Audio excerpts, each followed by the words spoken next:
Alright guys, enough of these shenanigans. We're live. Triple, quadruple, tumble checking to make sure that's the case. It seems to be the case. Can I get a confirmation? Yesterday I went live.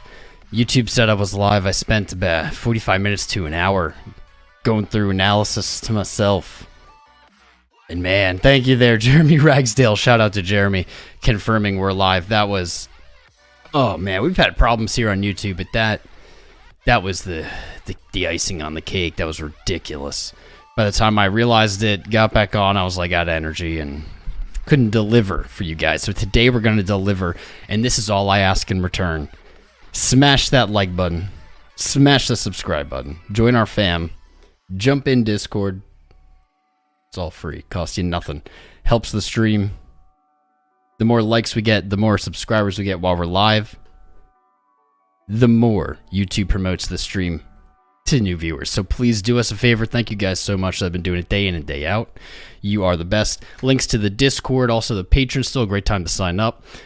In the video description below, check out the links there. There are affiliate links. If you use them for the sites that you're going to use for crypto anyway, it helps support the channel, doesn't cost you anything, and I appreciate you guys. So we're going to get into the TA today, into the Bitcoin TA. Things not looking so hot, but we're here at support where we were looking. We're going to jump into some crypto news. We're going to look at what coins are making moves today. So let's get into the chart. Everything all right with the stream? Hopefully. I'm going to pull up a tab myself to like triple check here. I trust you guys. Cool, looking good. All right, so yesterday and the day before, we were kind of the same mindset. We have really two significant price points. These are more like zones. So below us was 40,000 to 40.5 thousand. Since the last stream, we have sold off. Our impatient trade was stopped out. Though, I will note, interesting. We did see a nice little bounce there, so someone that took that trade could have closed it in profit, but in general, the impatient trades don't have such high probabilities of playing out. So here we are down at 40,500 at support. This is where we were saying, well, a patient trade probably be taken down here. 40,000 would be ideal. 40,500 was our more patient trade. But we're in support. Price is not reversed yet. I am a fan of the pattern we're seeing. This is a falling wedge. You could say it's a falling channel, but I think a falling wedge. And typically we expect them to break to the upside. So right now, in this moment, the fractal we looked at yesterday is still possibly in play. From earlier in March and late February, we had a swing low to 34.3, a swing high to 40,300, right below 40,500. That retracement landed us right in between the 0.5 and the 0.6 retrace. Found support before rallying higher.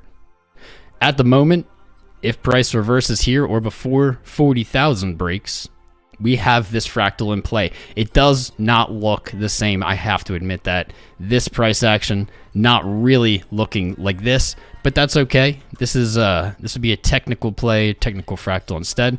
And so what we're looking for is a bounce anywhere in between the golden retrace, the 618 at 40,000, and the 0.5 at 41,000. That would make it very similar. Maybe visually a little different, but would make it a very similar price action. That would give us a measured move. Let's find out. I don't know if we did this quite yesterday. So I went past the 2. Let's say it makes it to 40K. Yeah, still looking good. A bounce in our area, in our zone of support down here at 40K. Points our sights using the Fibonacci extension tool into our second zone that we haven't talked about in this episode, our zone of resistance above us. That starts honestly at about 48,000 and goes to about 52,000. It's a really big spread for a zone of resistance. I will acknowledge that. But there's every reason. If you're a patron, I published something today that's what I view as like a macro outline of what's going on here, detailing every little piece of evidence we have of why there's resistance up here in that zone and why there's support down here in this zone. So if you haven't checked that out, check it out. So far, this is not what I would have liked. I would have liked this to play out visually more similar, but it has not. What we were looking for on the day, we did get the daily close. This is the savagery of Bitcoin. We did get the close we wanted. That's what trolls me here. We did close above 42,000. We were looking for this inverse head and shoulders to play out, potentially be a trap, but we were really looking for some kind of rally off of 42 just to paint this pattern, if the market wanted to dump it again. And that is not really what seems to be in the cards here today. We do have 5 hours left, and a close back above 42 will make me wrong again, meaning this would just all have been a fake out. We are at the price point where we would expect to find a stronger bounce or stronger support. We can even see that previously in early January, we found support there. That didn't really play out well, but we could still see something. We could still see something like this, where we have some kind of goofy neckline on some goofy pattern, double head and shoulders. What's something with two heads? What do you call that? Like Cyclops. That's a one eye. I don't know. Two-headed dragon. Call it a two-headed dragon pattern. And really, that would be retaking 44.5. So in 5 hours, we want to see this green candle settle up higher. That would be beautiful. That'd be a very bullish signal. Definitely would be a strong confidence back to 44.5. However, we don't see signs of that yet. Price is still pretty much at the bottom of the daily candle, meaning bears are in control up until this point over the last 24 hours. And so maybe if we zoom in here in this episode, we'll find evidence as to why maybe it's bouncing here. I don't have strong convictions either way. I really don't. We have this strong zone of support, strong zone of resistance, and as we've said kind of for the last while, to see price range in between here would not be crazy, and that would almost be expected. What day is it? Is it the 4th? The 4th of March? So we're about 1/10 the way through the month. Yeah, that's about right. We do have bullish divergence on our monthly lows that extends out to the 2-week and the weekly. Support here on the monthly time frame we see by last month's open, January, and December. I guess that's January's close, February's open. I'm getting my months mixed up. 38,500. So 1/10 the way through the candle. It's way too early to judge, but we don't want to see March close below 38.5. That would be very bad. There'd be a bearish engulfing on the monthly after falling. That would be a pretty bearish signal to the market. Fingers crossed that's not what we see play out. I want to go through the news because there's not that much going on with the chart. And we can definitely, let's zoom in a little bit first and then we'll go to the news. We'll zoom in first and go to the news. So I want a little cleaner chart. We'll just take our trades off and we'll have our price points here. This is very much a falling wedge on the 1 hour. We see support from that 42, back tested it, has fallen through 41, even back tested that on the hourly, and now is still in price discovery to the downside. So let's zoom in even farther. This is pretty ugly. This is pretty ugly. Here we go, send this to the back. Ooh, 40,200. I would prefer not to see 40,000 break today. I would definitely prefer that. Let's check out our really low time frames. 5 minute not looking hot, really not giving us signs of reversal yet on market cipher. Momentum is way down. Money flow is trending back down. But this is not the greatest setup. What we want to see is this for upside price action. We want to see momentum stay positive. We can see kind of a lack of strength here. We had this whole period where we had very bearish 5 minute price action on market cipher. This is what we wanted to see if only it was on the upside, but it's on the downside. So the 5 minute looking a little heavy here. RSI very low on the 5, not the lowest point. We see that even earlier today we had a lower RSI swing and yesterday, But we are at the lowest point in price, so that could be viewed as bullish divergence, but it's too early to call. Without some kind of reversal, and that would be likely back to maybe 42K, we can't really cement that as bullish divergence at the moment. Momentum on the 5, very heavily in sell, no signs of chill at the moment. Let's go a little deeper into the 15. Ooh, just fake out. Fake out. Dang.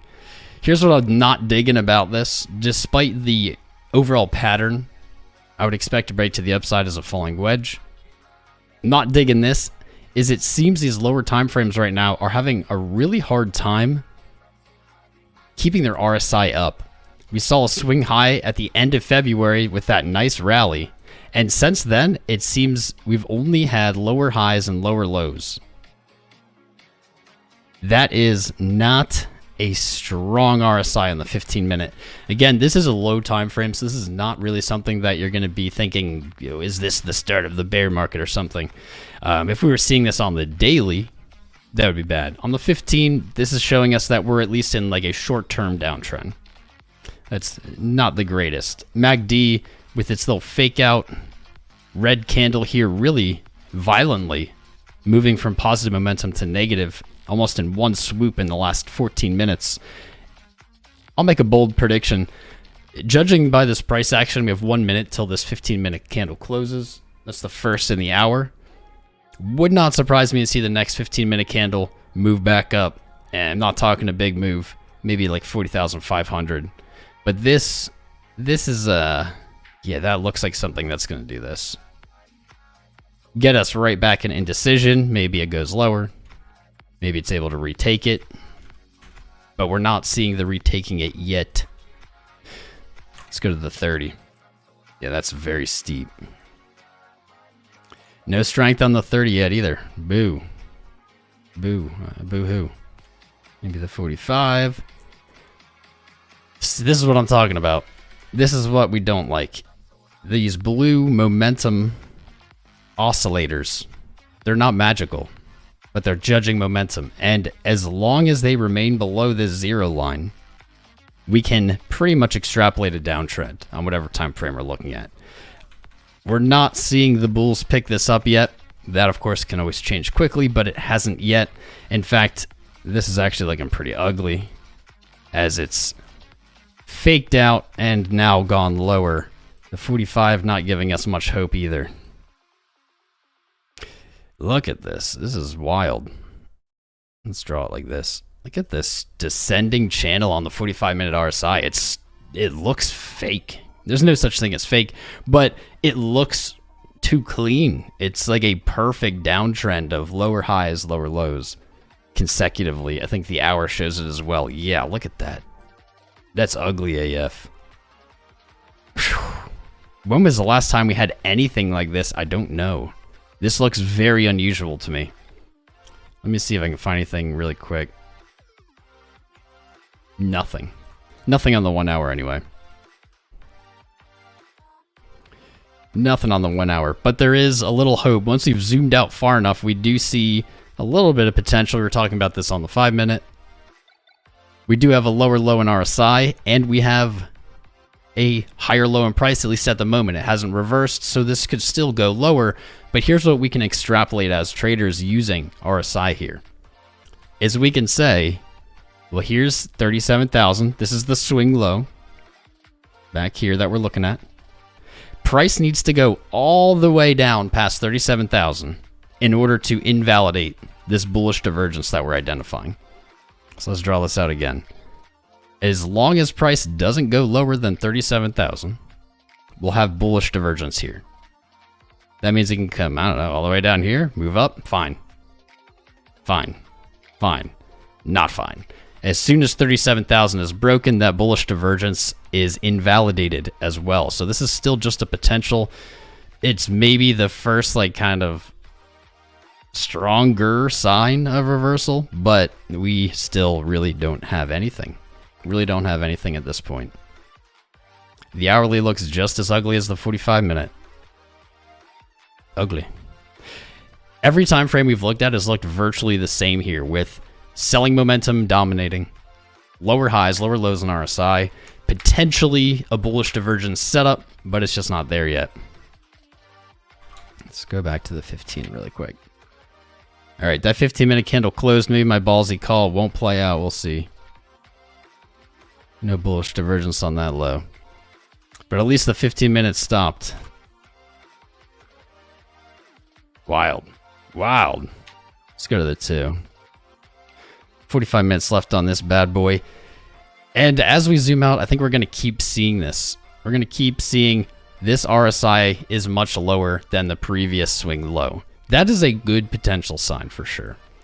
This is just blowing my mind, guys. This channel of RSI is blowing my mind. You never see anything this clean. Like, holy heck.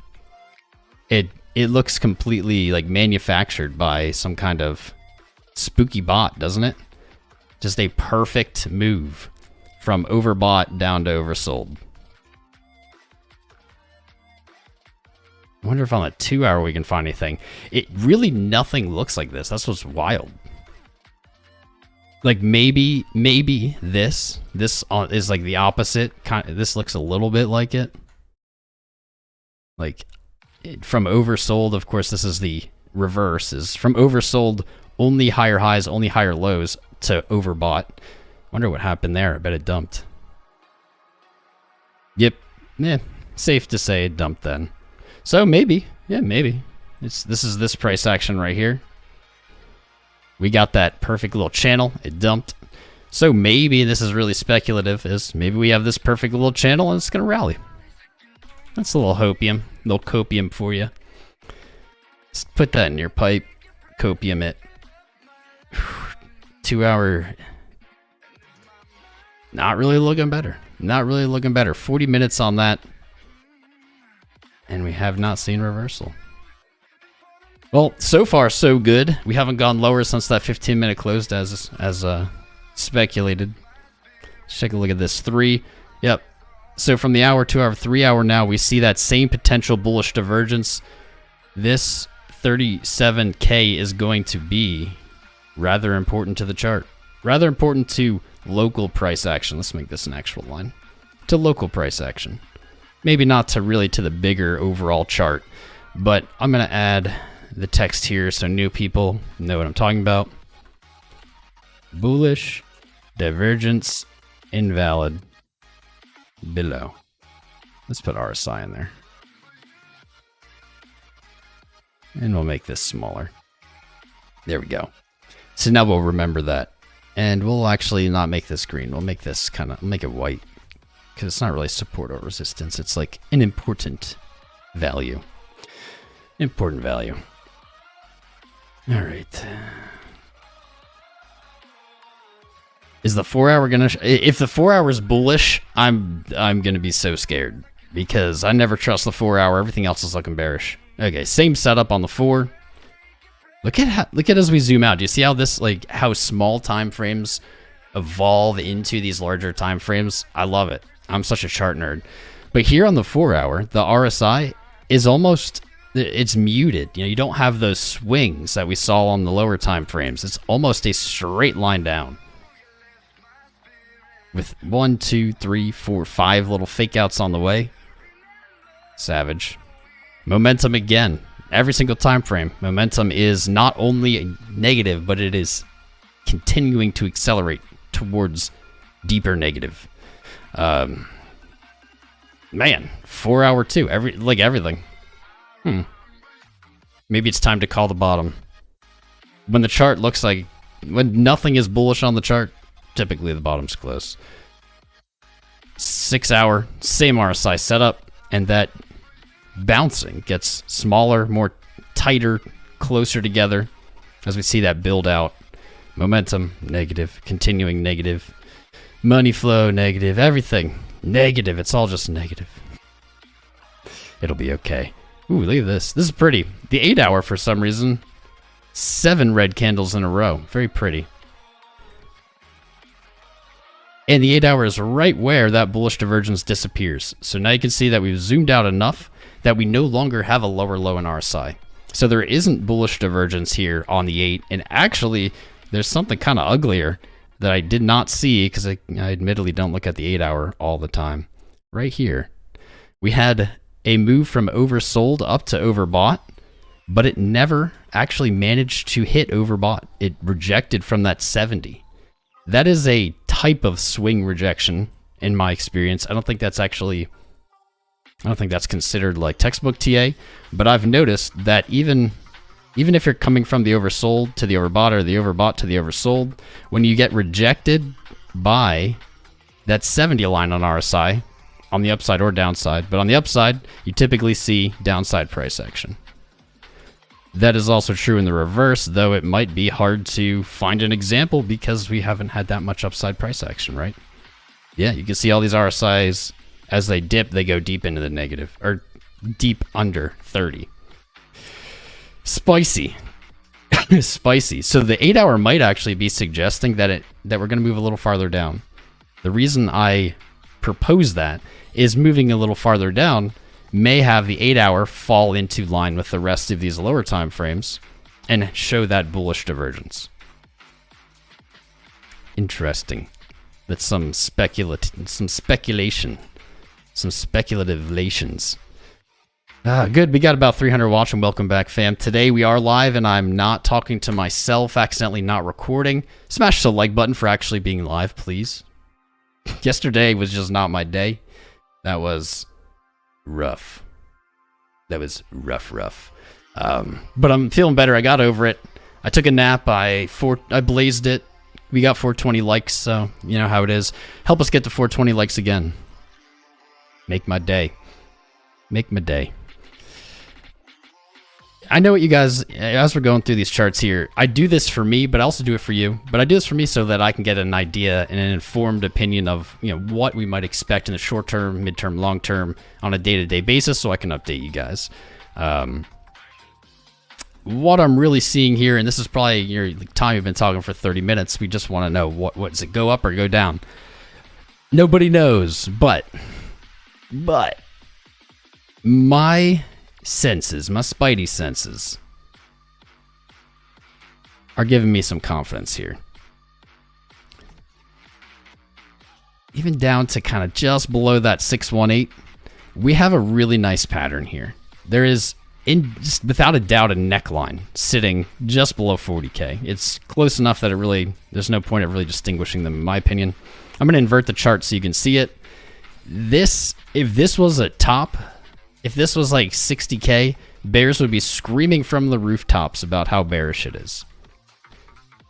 Even though we've gotten this retracement, they'd be screaming how bearish this is because there's a pretty clearly defined neckline. So to complete this pattern, we would have the test of the neckline. That would be our signal to go short if this was not inverted. And then we would expect to move. We expect to move to the downside. That's classic head and shoulders. It's it's appearing before our eyes as it sells off. But when the chart isn't inverted, people see things differently. I have pretty high confidence that somewhere in this zone, we're going to find support. Even if that bounce doesn't take us to a new high, doesn't break through 45.4, there's got to be some kind of relief. It just wouldn't even look right, would it? Wouldn't even look right. What happened here? No. Look at how different this price action is from everything else.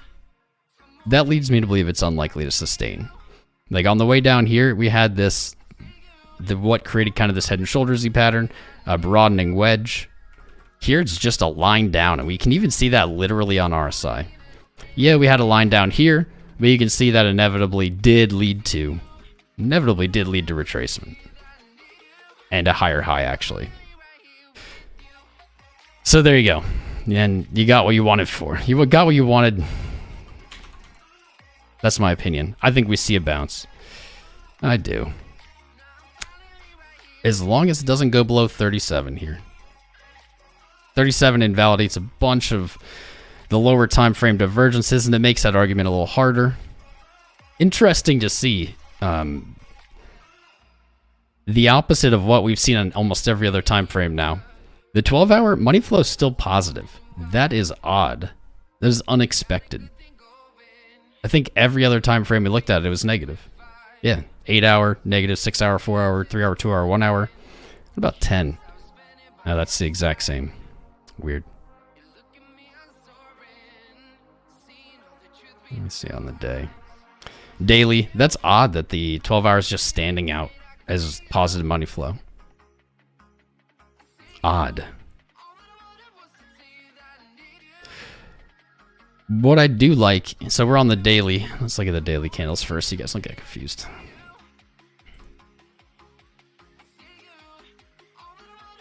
What I do like on the daily, though I would be much happier if we did close back above 42 today, have a nice long wick, maybe a little hammer candle, that'd be gorgeous. Then we would keep this intact.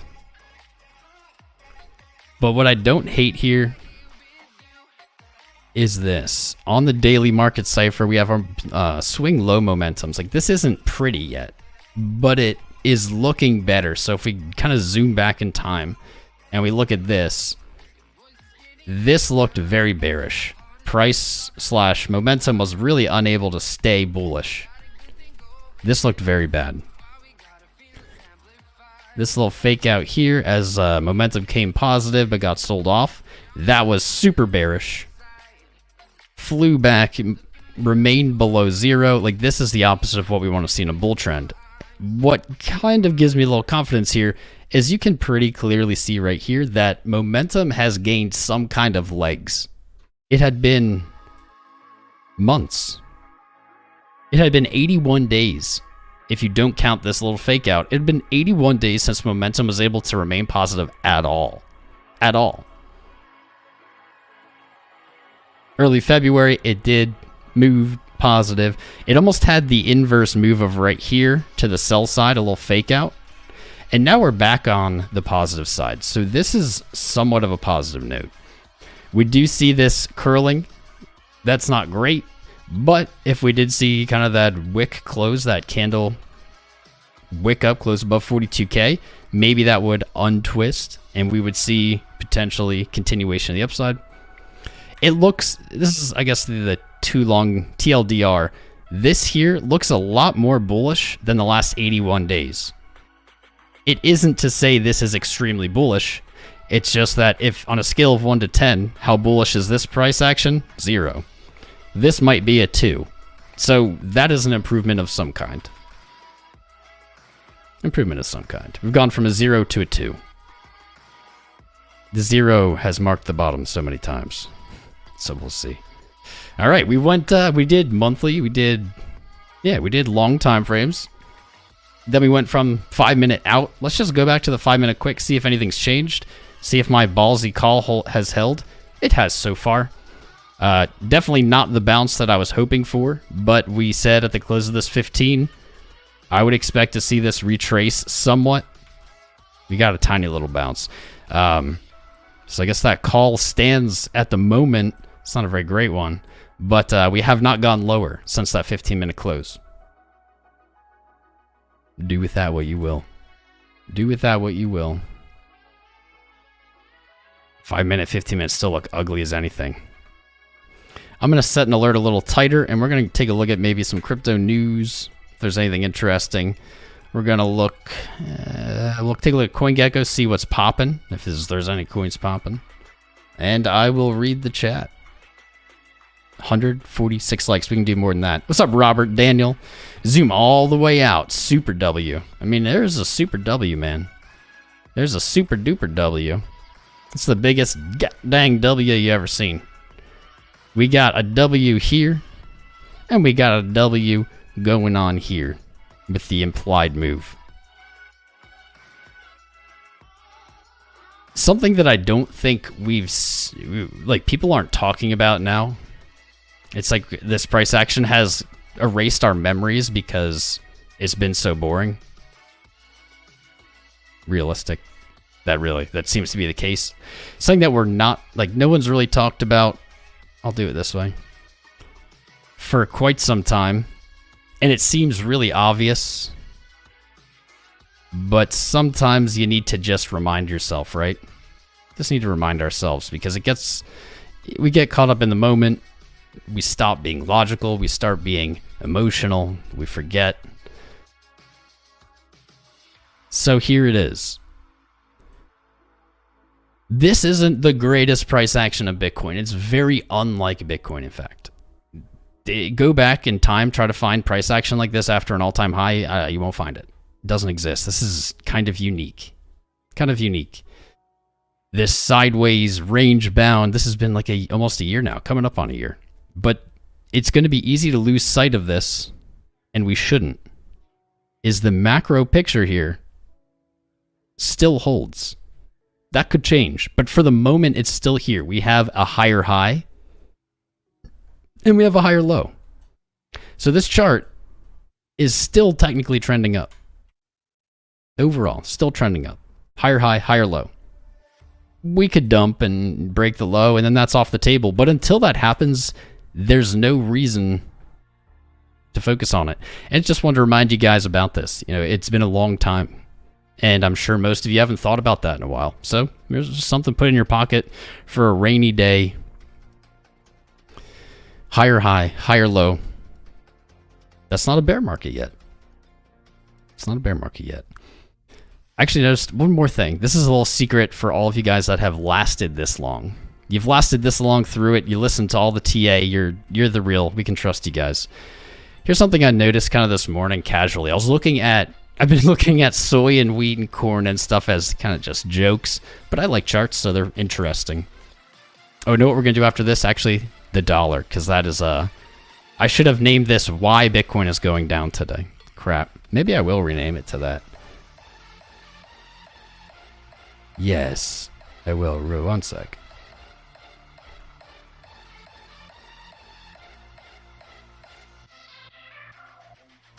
Why Bitcoin is dumping. Clickbaity. All the caps. There we go. Save that. We'll bait some clicks in. So I was looking at these commodities, and they have so much time history, so much candle history, that you can see years and years and years, right? And Bitcoin, we don't really have that. This is Coinbase. We really only have 9 years, 2014. So 8 years. 1, 2, 3, 4, 5, 6, 7, 8, 9. 9. One of those candles is red, right? So something I noticed here, I was just on the 12-month time frame looking at these yearly candles for wheat and soy and stuff, and I realized I hadn't pulled up Bitcoin on the yearly since this year started. And what I noticed is this wick. This wick is interesting. It did not retest 2021's open. So it has not been in a bearish engulf at this point. This wick, and I thought to myself, that's interesting, because a lot of the time we do expect kind of like this, like push down and then move back up maybe. I thought to myself, that's odd. I wonder if any other yearly candles had started that way. And so I looked at the 3-month, and I looked at the years. Let's see, where are they? 17th? That's what I was looking at. 17. I should probably pull up BLX for this, but that's something someone who plans what they're going to talk about would do. I noticed this. This right here. It's a little different. Yes, we would expect it would have had a bigger top wick here to match exactly, but at some point in 2017, this yearly candle looked probably pretty similar to what it looks like right now. It's hard to imagine because it was so long ago. But you see that wick, and so we know that at some point, this was a fat red candle. Fat red yearly. Let's make it look like that. It didn't close that way, but screw you. Screw you, TradingView. But we know that at some point it did because the wick's there. And so it's not crazy to think that we might be seeing something like this. Just caught my eye. I don't know. I'm going to share it with you guys. Just want to share it with you. There is potential that we're looking at something similar. The top wick is really the only thing that doesn't match. That's about it. Yeah. Let's move to the dollar. the Dixie. So this is why Bitcoin is dumping today. The answer. The dollar is on a ripper. A ripper. I will admit, you know, God, I've been doing this so long, I'm never afraid to admit when I'm wrong. It's funny how it comes in waves of being wrong. It's like waves of being right, waves of being wrong. I did not expect the dollar to make it this far back. I've been saying since we fell in 2021, early 21, that the dollar would look to retrace to 96, 97. Why? Because that's how I do all my analysis, and it plays out probability-wise really well. We always look for a move back to the 618, to the 0.5 minimum, and I expected to see something like this. I was very bearish on the dollar. I still am, but I will admit I did not see it moving this high. This is a daily candle. Let's check that out. This can likely be... likely we can identify this breakout on the dollar as why Bitcoin is dumping today. The dollar is gaining value. Boom. You can see that's a pretty significant move. It was consolidating here, but right below that measured move, or not measured move, that golden retrace, and inched its way up and today took off. This is a big move for the dollar. Almost, it's up 7.9, 7.8% in a day. That doesn't sound crazy because we're crypto people. But for the dollar, that's pretty nuts. In fact, at the peak of trading today, it was up almost a whole percent, 0.89. This directly, as the dollar increases in value, that directly puts selling pressure on Bitcoin. Now, not selling pressure, not directly. Dang, I used the wrong words. It puts pressure on Bitcoin's price because it is valued in dollars. So if the dollar is worth more, it can buy more quantity of Bitcoin. That's true of anything. So we also might expect stocks to be dumping. We might expect our sweet, sweet corn rally and wheat rally and soy rally to be dumping because the dollar is expanding. Let's see. Let's pull up one of these randomly. So let's pull up wheat. My arch nemesis, wheat. The source of all gluten. Well, that's weird. Is it trading? I don't know if it's even trading. I don't really understand some of these, like CW1, like this is just flat candles. Well, that's against what we're saying here. It has moved up to 1200 from 1133.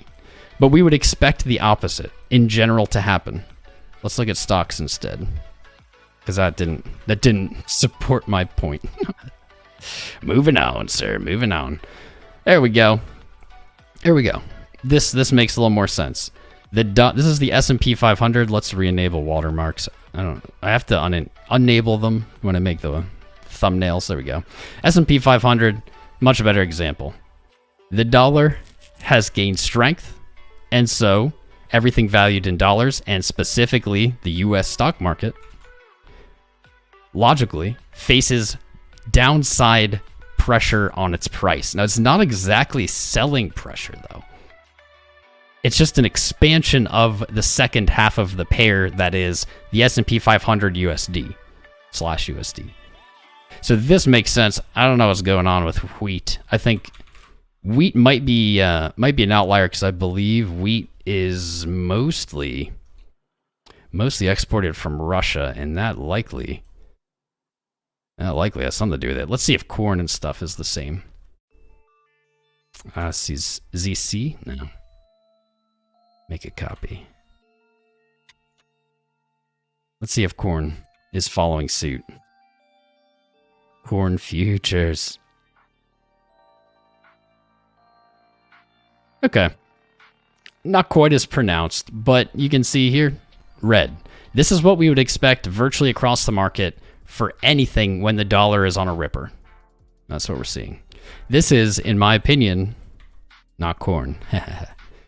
But this, in my opinion, is why Bitcoin is going down. This is why Bitcoin is dumping today. The scariness of it. Blah. Here's the thing. Here's the thing. It's moved past our golden retrace, our 618, our golden pocket. That's more bullish than I thought. So maybe there's further upside. It's totally possible. If I was wrong, I'm not going to make the same call again. Bitcoin just broke 40,100. Ooh. Let's send alert. So 100, we've seen psychological resistances there on a lot of charts over time, like oil. Womp. Oh, there goes my ballsy callsy. Wait, that's not the right chart. My ballsy callsy is out the window. We have lower. We have lower. It's not too exciting yet. We'll come back to it. We'll come back to it. There we go. But when we zoom out on the dollar, let's look at what's really happening. This is intra-month. So you can see most months on the dollar, they're pretty wicky to the upside or downside. Doesn't necessarily mean it's going to settle here, but even if it does, look at how far it has to go. Look at how far it has to go to like really do anything meaningful. Unlike Bitcoin, the dollar has put in a high, a low, a lower high, and a higher low. So Bitcoin has put in a higher high. That's the difference. To see this move back up, you know what? This is 103. This is 102. Maybe to 101. Who knows? I'm just speculating. See, move up to 101, and then what? Moves back down? Like, does anyone realistically think this chart is going to go to the moon? I am very hard pressed. We have the Fed talking about... Oh, I don't want to get rid of all that, I don't think. Nah, screw it. We have the Fed talking about fighting inflation. I think CPI numbers come out shortly. Something tells me they're going to be worse than last year. I don't think we're going to see miraculous inflation, deflation. No. The Fed is committed, they've said, to fighting inflation in this year. But I believe what's going on in the world has put the brakes on that. And so to be bullish on this long term, you can be bullish on this short term, I think even makes sense. Really up to 100. At this point, you've broken the golden retrace. You might see, you're likely to see further upside.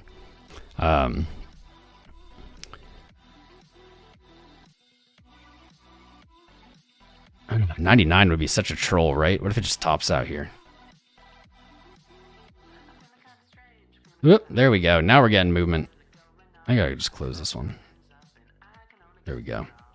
I wanted to look at news, but then the corn gripped us. Flirting with 40K.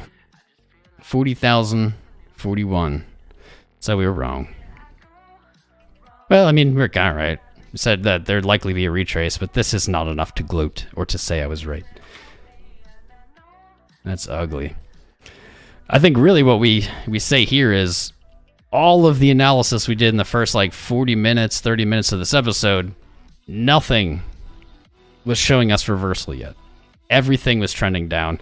Our momentum was down on almost every time frame, and that's playing out.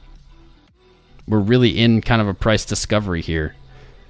Well, not discovery, but we have hit the golden retrace. We are in an area of support, and we have this nice little falling wedge. So does it break up here? I hope so. I hope so. Don't know so. Our low time frames did not build confidence for me on that. Has anything changed? I'm going to go through these real quick. I'm not going to narrate everything. Maybe.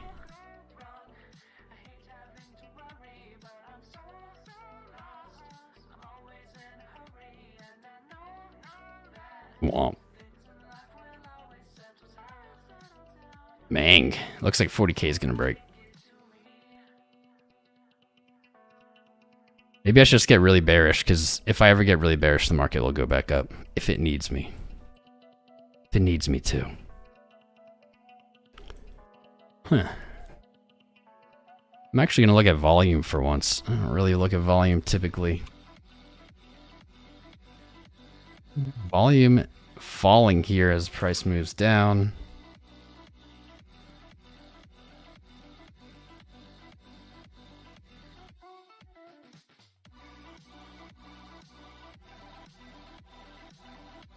Let's see here.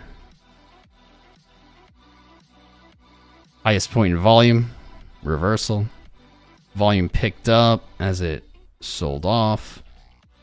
Troughed and does seem to be dropping a little bit still.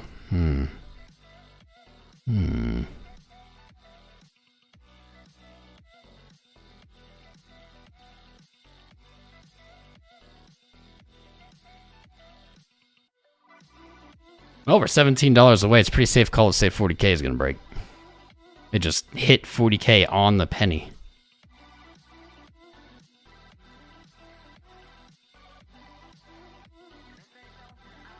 On the penny, I saw that. I got the sniper eyes. Let's make it blue. Well, we've tested 40,000. Wouldn't it be awesome to see a reverse here and just fly up? I would love that. I'm not going to hold my breath on it. But that's pretty spicy to touch exactly 40K. Just to the penny.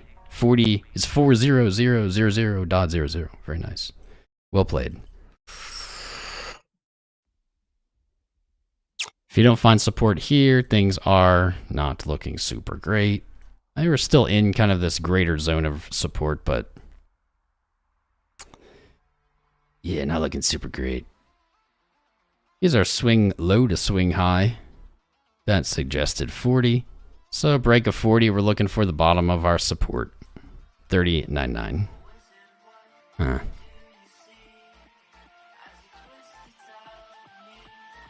The 1 minute has some reversal signs, but it's the 1 minute, so we're not going to put much weight on it. But we see RSI has not tanked. Has not tanked like the previous low. Momentum, same thing on our histogram MACD. And we see, finally, a little bit of waning selling pressure. Market Cipher did pinch, but I'm not sold on that yet. Womp. There it is. 40 broke. I like that blue line, though. Oof, there we go. Let the blood flow. Dang it. We were finally waning momentum. Finally waning momentum.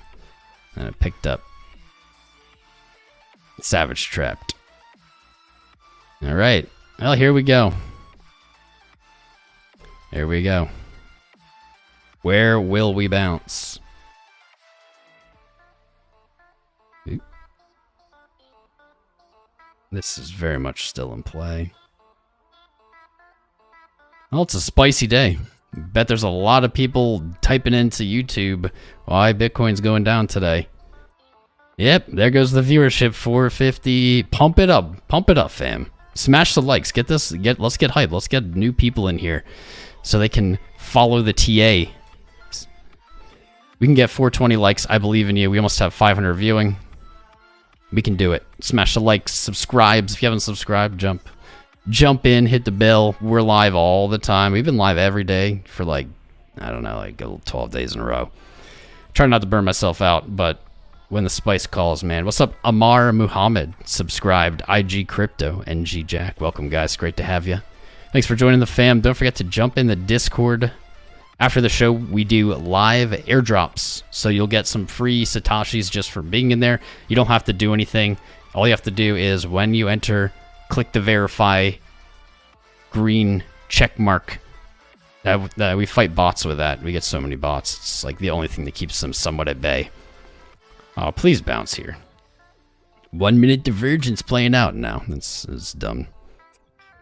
That would be a dumb statement. Not sold yet. Not sold yet on this candle. Does not look good. All right. Back testing 40K here. There we go. Jonathan Todd, what's up, my friend? Cleveland, the Cleveland Show 100. What's up, man? Great to have you guys. Thanks for subscribing. Good to be here on the bloody day that is the corn. We're blaming the dollar for rallying. That's our cause right now. Ooh, it already did almost hit 99. We're blaming the dollar, but deep down, when it really comes down to it, we blame Matt Damon. Because Matt Damon ruined the crypto market. Hashtag blame Matt Damon. South Park stole my joke. Can you guys believe that? I love South Park, so I can't be mad. But they stole my joke. Amit Raj, what's up, my friend? The USD ruble is USD rubling. Oh, today's Friday, isn't it? I have no... Today is Friday, so markets wrap today. All right. All right. Now this price action makes a little more sense. Now it's a little more sensical. This is a pretty parabolic chart. USD ruble. The ruble is getting dumped and the dollar is rallying. 126 rubles to the dollar.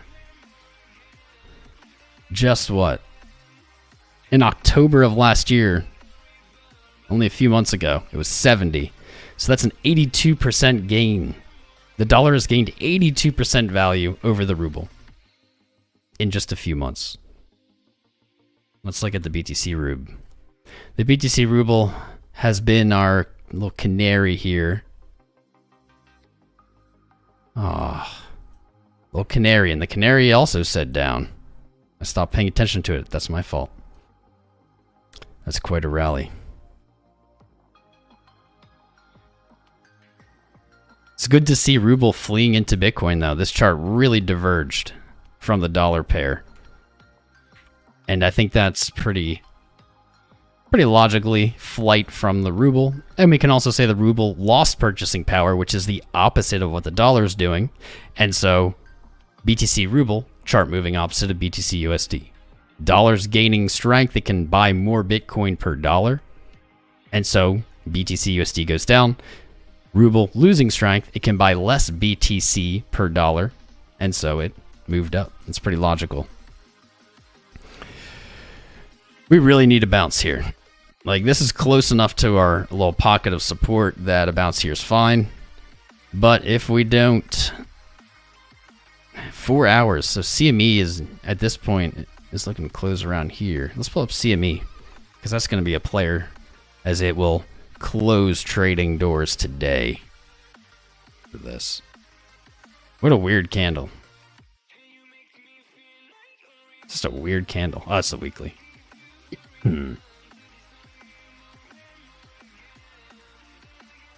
Really not very spicy.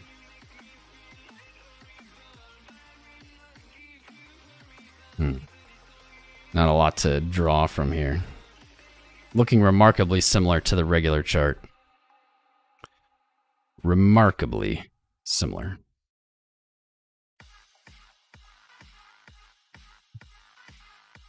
God, there's something 38.5. What's that 38.5, guys? Pop quiz. Is that the monthly? Yeah. That's the monthly. Local. Well, let's call it just the monthly. Monthly support. Unless this gets bought up. Unless we get bought up here. We're looking for that 38.5. 38.5 doesn't hold. 37 will be a brutal price to lose, as we will pretty much throw away all of the divergence. I gotta change colors, too much red. As it will throw away all of this bullish divergence that's been built on this sell-off here. And as long as it doesn't trade below 37, then it's intact on all those lower time frames. I wonder, we had looked at the, what was it, the 6. Let's look at the 6 again. No, it was the 8. So up to the 6 hour, we have bullish divergence as long as price remains above 37K. We do have our monthly support there at 38.5. But once we get to the 8 hour, there it is. Ooh, there we go. As predicted. Boom.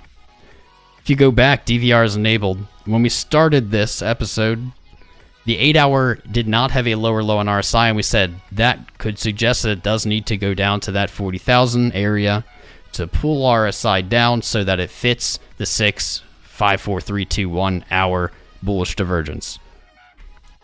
It happened while we were live. This RSI is now lower than the previous. That was not true earlier. And so, man, we're at support. The 8 hours finally painted this. A bounce here would be very nice. Just saying, Bitcoin. It would really put the chart into a nicer light. But we don't see it yet, do we? Do we? No, we don't. Man. Oof. Well, I don't think there's time for news today. Too much spice on the chart. Too much spice on the chart. I'm going to re-enable my alert at 40. Man.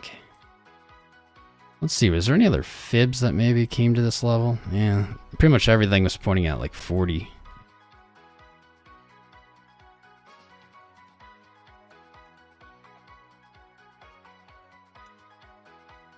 Nope.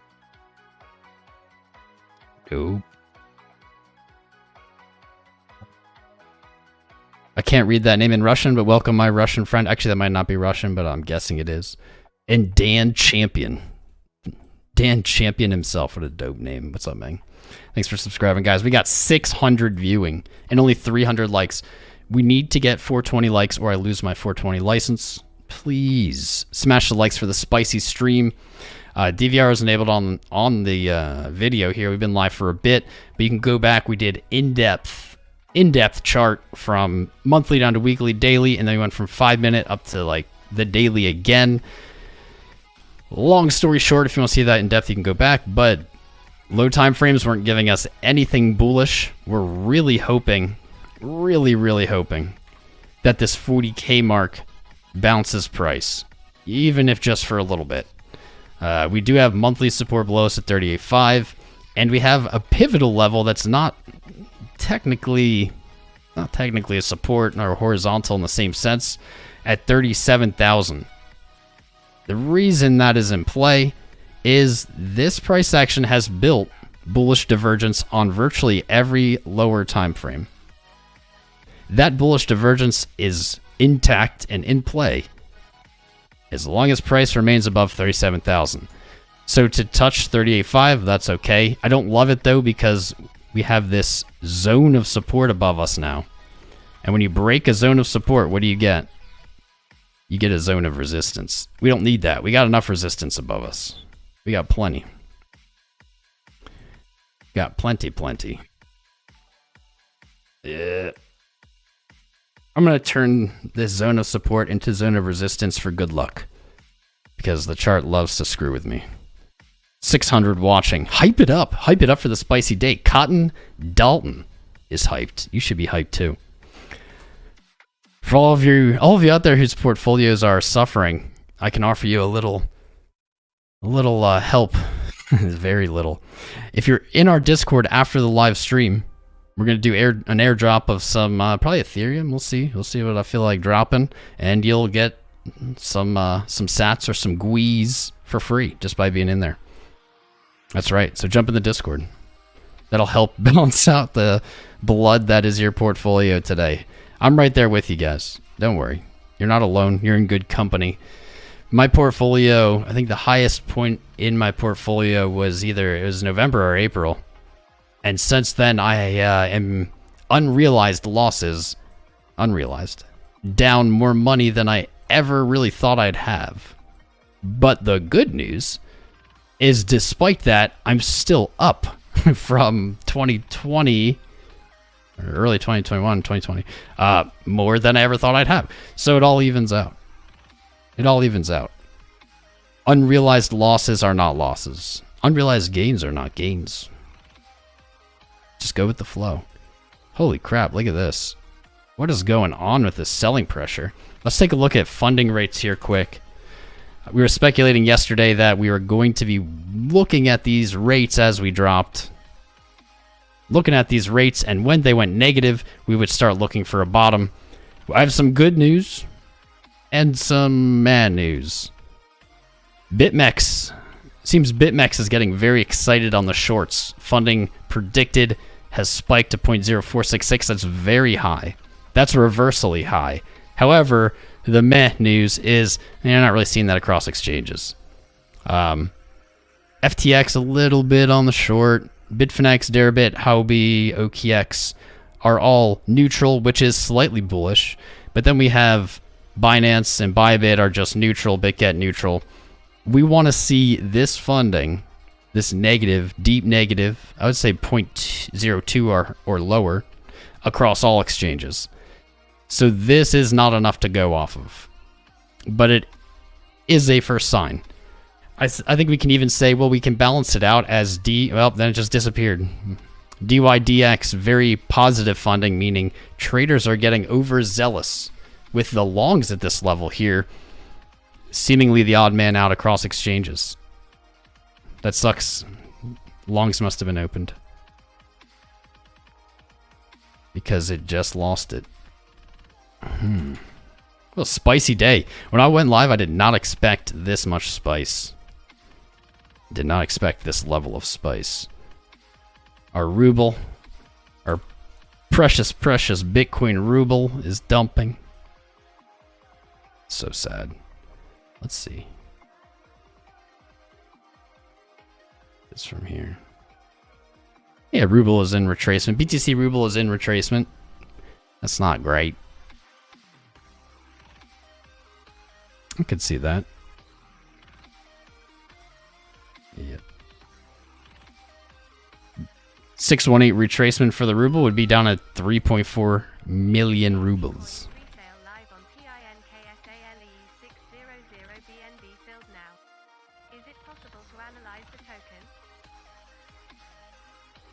What's up, Costin Alexandru?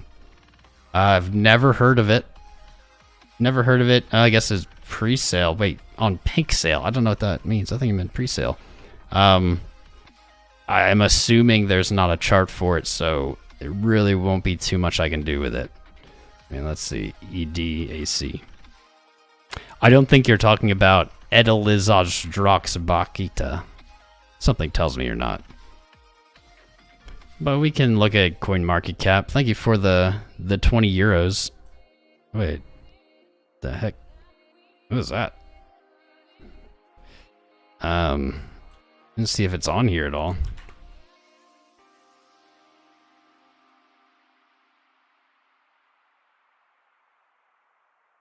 This project is featured as an untracked listing. I don't really know what that means, and is not a super confidence building thing for me. It's tokenizing mining power. I wonder what would happen to a token like this that's an ERC20 on Ethereum once Ethereum transitions to proof of stake. That'd be a good short. But who knows how long that'll take. Tokens are sold to buy hash power through rigs. This seems like cloud mining with more steps. Isn't there already a token that is like BTCS or something on Binance that's like hash rate connected?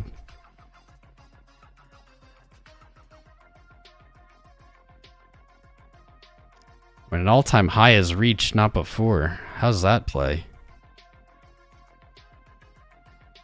I don't know, man. If you're excited about this, get excited. Nothing about this like really stands out as like so different or new, in my opinion. I think Binance already has a hash rate token, which I don't really understand how they work. They kind of seem a little skeezy. Could you make money off of this? I don't know, probably. I mean, there's definitely risk. There's also reward. They've incorrectly self-reported their tags, though. Hybrid proof of work. Maybe because they mean mining power. I see. Yeah, I don't know, man.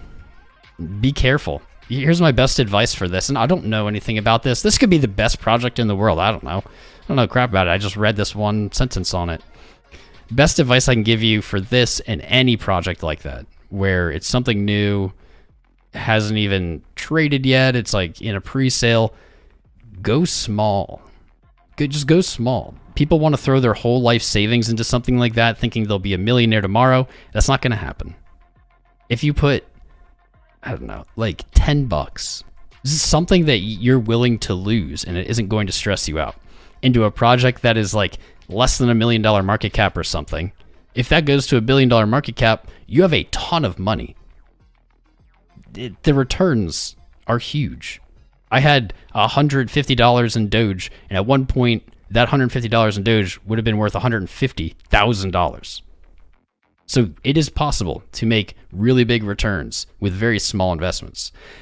The dual prong win of that strategy for this is I don't really know much about it. I can't really glean much from it. Who knows what will happen? Maybe it does really well. You don't need to have all of your money in it for you to benefit.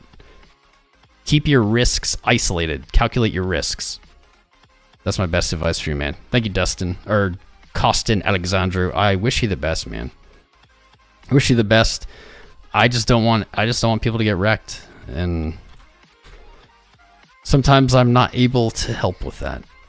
Sometimes I don't get to do it. Practice caution.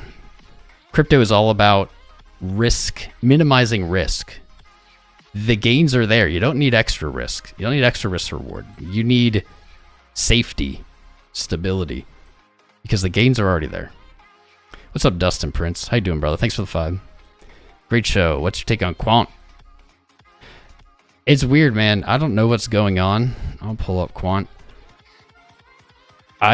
Quant itself, I don't really have an opinion on.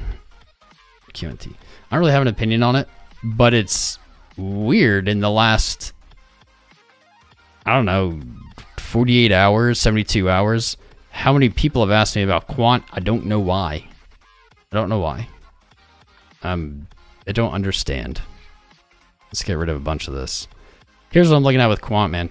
It basically touched its $82.70 support. After doing so, it got a nice bounce. You see that right here. But it didn't set a higher high. It's not alone in the market with that. We're seeing that on a lot of stuff. I'll be honest with you. Lots of stuff. Here's what I'm not a fan of on this chart at the moment is this descending trend. What that means is you're having lower highs, lower lows, lower highs, lower lows. This is the first potential higher low. And so what I need to see on Quant is a higher high. And it could sell, it could even sell back down to that 80 or whatever, or not, it could just go up. But I need to see a higher high put in.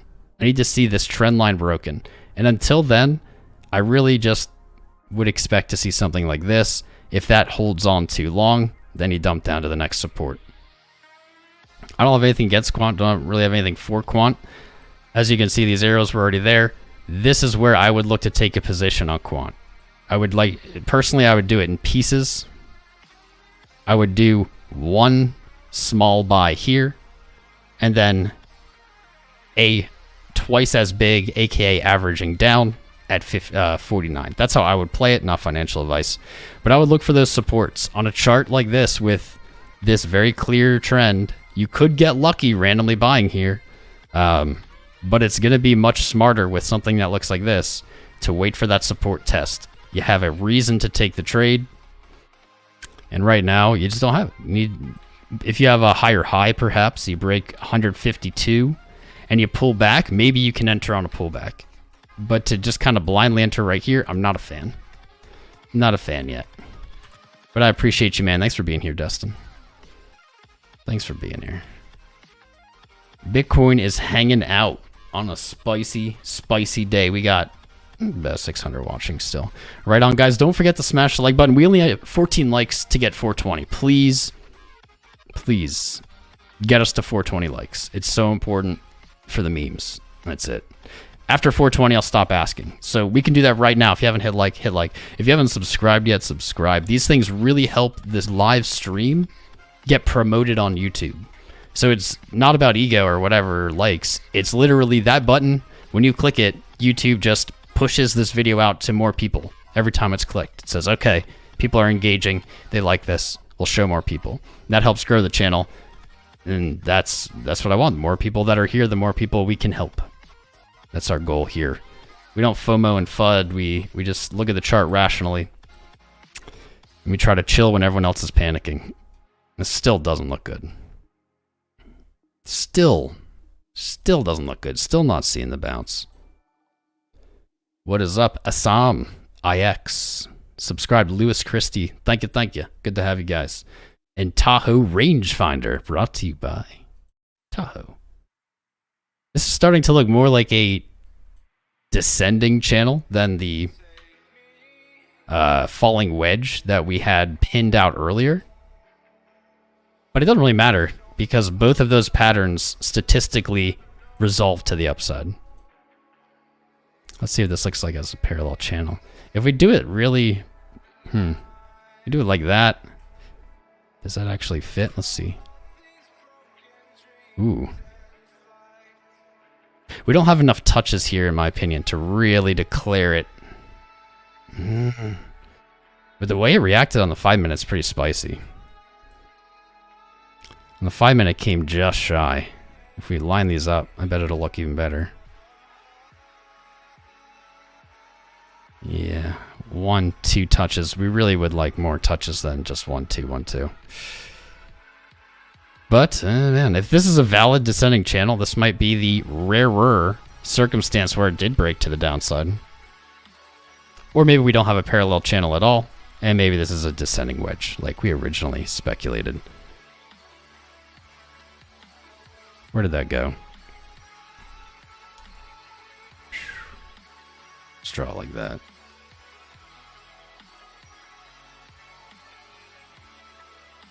That's pretty good. Nice. There's the flood of subscribers. Welcome. You guys are overwhelming me. Nick Ramish, welcome. Bobby Luform, MVP. Out of Order Barbecue. Love it. Love barbecue, man. JH, what's up? Chaka Del Silva. Beth Corso. It's a flood of subscribers. It's a subscriber wave. Love it.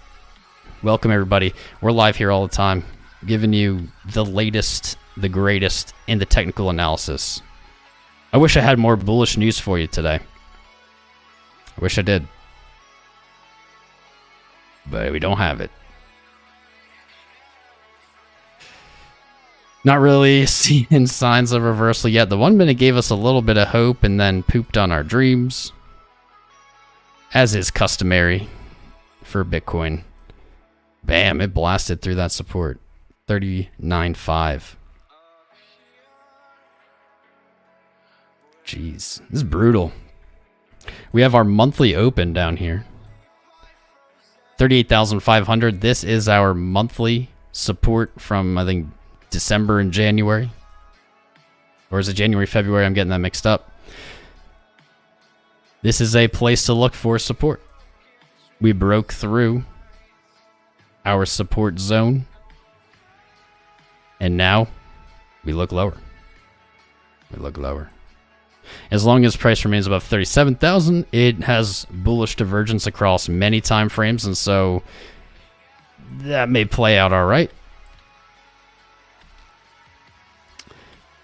I can say with confidence this pattern, whatever this is, whether it's a parallel channel or descending wedge, falling wedge, doesn't matter. Whatever this pattern is, this is going to resolve to the upside. That doesn't necessarily mean all-time high, but let's say it touches 38.5. We're definitely going to be looking for something, some kind of retracement. This is a very tight sell-off, very little retracement, very steep. You almost never see that without a corresponding move in the other direction. You can see it's very different from back here, where we didn't fall in the same capacity. This was retracement, move up, retracement, move up. And then here's, I guess, the example I used earlier is here's something somewhat similar. This was back in late January. You didn't get any bounces, but that eventually led to a higher high. So that's basically what we're hoping for here.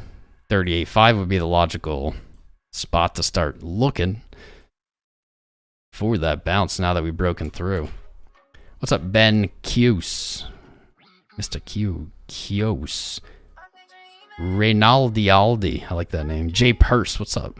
So many new people. I love it, man. It was getting a little stale in here. We got the best viewers in the world, but it was getting a little stale. We didn't have many fresh faces. It's great to see some fresh faces. Wang.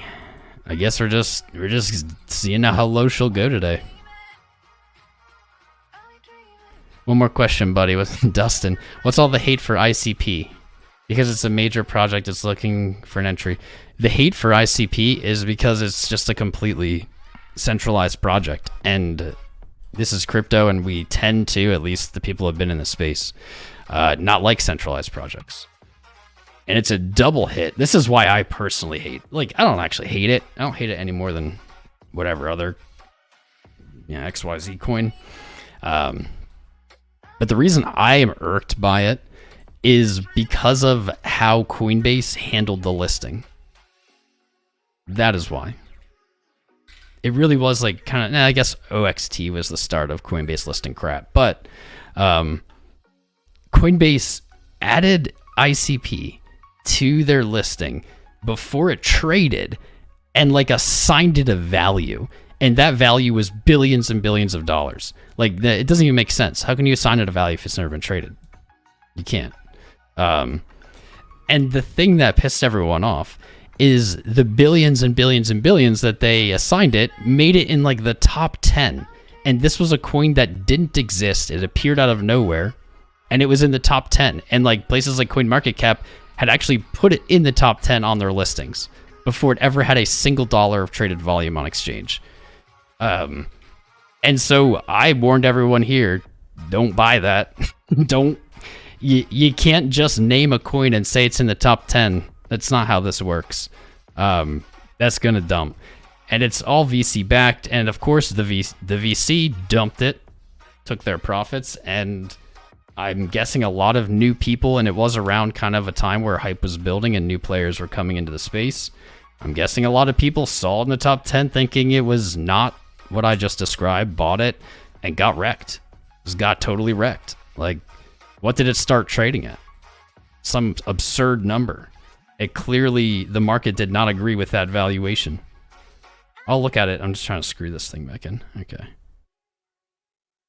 Screwing my top back in. I mean, I'll pull up ICP because I'm ranting. And Bitcoin's like kind of dicking around. What's up, Jack Keen? Sud Hakar Reddy. What's up, man? Gabriel Biggs. Ben. No, I already said Ben. But shout out to Ben again. So here, yeah, just look at this chart, man. Look at this chart. It started trading on Coinbase at roughly $622 when VCs controlled the entire supply, aka no one could sell it. They had all of the supply, so they could just buy it up to whatever price they wanted and then start taking profit. That's what happened. It started trading at $622. It's now at 17. It has gone minus 97, more than 97%. I have juice all over my hand. Son of a bee. Son of a bee. Minus 97%. Now, yes, other cryptos have gone minus 97%, but dude, why would you trust this project? And I could see, I don't know much about ICP. I know they are like working on stuff, but really, why would you trust a project that started this way? Like, all of their early investors were just liquidity for their venture capital. Will ICP go up someday? Almost certainly. Nothing can go down forever. But why would you make this your bet? That's my question for you today. And I'm not. It's not being personal. This is like for everybody. Why would you make this your bet? Like, this is just a coin that venture capital poofed out of nowhere. They just decided this would be a thing. They listed it in a way that got lots of people very wrecked. And they're gonna have to go above and beyond, like, by all means, for anyone to reasonably trust them that's been in this space ever again. In crypto, trust is very, very scarce, scarcer than Bitcoin, very scarce. And once you lose it, it is virtually impossible to get it back. Virtually impossible. I don't give financial advice. You invest in whatever you'd like, but this is a coin I would never personally touch. They would have to do things that, I don't know, crypto can only do in my imagination for me to want this. I don't think that's likely. This just seems like a cash grab. And it pissed me off that Coinbase let this happen. Coinbase approved this. It pissed me off. I used to be very much on Coinbase's side, not so much on Coinbase's side anymore, because they keep pulling BS like that. Crypto already has bad enough of a name. We don't need, like, I don't know. Doesn't need more slack. Holy hell, when will this catch bids? It's not catching bids. ICP to the trash. Zemosis. I don't know, man. There's a lot of coins, man. There's thousands, tens of thousands, maybe, of coins. I think a lot of them can go in the trash. But I don't know, that make me mad they exist. It's really the way they did that. The way... The listing it at a price that put it in the top 10 before it ever traded. I'll never forget that. Like, it just permanently irked me. So, I wish you the best, brother. You lost some gains from that coin. What's up? You're random. You were around. Not everybody was around for that. You guys tell me how you feel. I'm reading the chat now because we're just chilling. What news event is causing this massive sell-off? Well, DJ Bravo Crypto. It isn't really a massive sell-off. Let's start there. This is a pretty, I don't know, normal sell-off? Let's say normal. Pretty normal sell-off. Like, in the trading week, it's technically still up 4% since the start of the week.